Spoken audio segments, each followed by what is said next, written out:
Hi, Katina Hunter speaking, giving my thoughts on Kirsten Johnson's speech. Kirsten, you did a really nice job. The very first thing I noticed is how you're dressed. I love the Never Give Up tank top that you were wearing, and I also really like the sneakers. I think that it really added to your analogy of moving through life and bringing a lot of energy to whatever you apply yourself to. So very well done. I also really liked how you blocked your speech. Your positioning on the stage. The room really didn't lend very well to that type of blocking, but I think that you made the best use of it that you could. I love the fact that you retreated away from the audience and actually moved up stage as you were showing the analogy of your retreating back from life. And then I love how you catapulted into the audience when you're talking about catapulting into your life and taking things on full on. Very well done. Loved how you kept up that analogy through the speech and you kept up those movements. Little tweak, when you do that, make sure that your movements though look very purposeful. At some point you were talking and moving and you kind of moved a little more slowly. If you're going to move and that's a poignant part of your presentation, definitely make sure that it's very obvious that those are purposeful movements. A couple of ideas for you.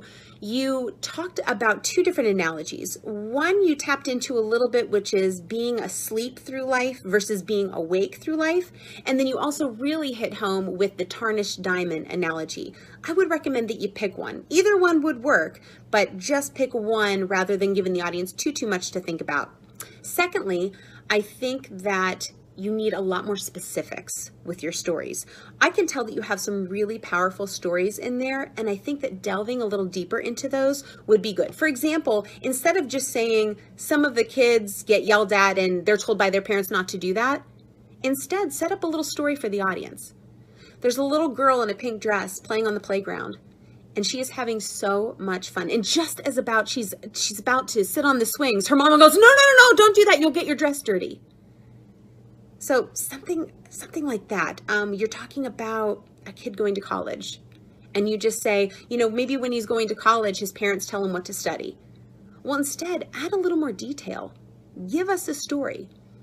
There's a kid who can play 3 instruments and he has dedicated his whole life to band throughout school and absolutely adores it.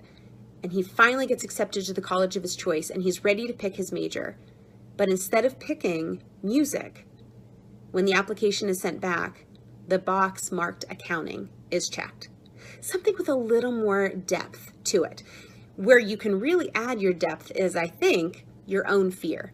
Instead of just saying, I was housebound, give us an idea of what that means.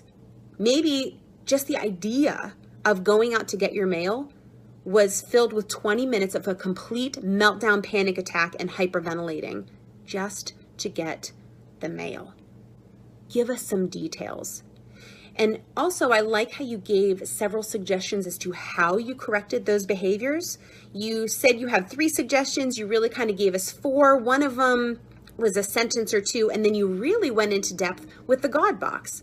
So focus on just that one and just say, one of the ways I got through that was by using this, and go ahead and explain that. I actually would encourage you to flirt with the idea of bringing the God box out right at the beginning instead of hiding it in the bag, and actually purposefully setting it in front of the audience. And just let them sit there and wonder what that's all about before you reveal how it's used towards the end of your speech. I think that if you pick one of the main ideas, either the tarnished diamond or the sleep and awake, you pick one story to really tell.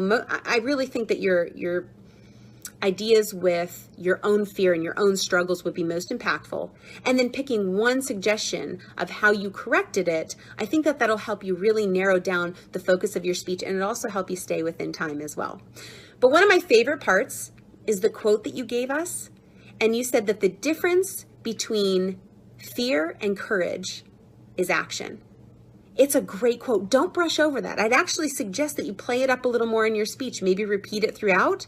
Or if you give us the quote, pause, make eye contact with somebody else, and deliver that quote again after a lengthy pause, making eye contact to really let that sit with the audience. I hope you found that helpful. If there's anything else you need from me, I'm here and I'm happy to help.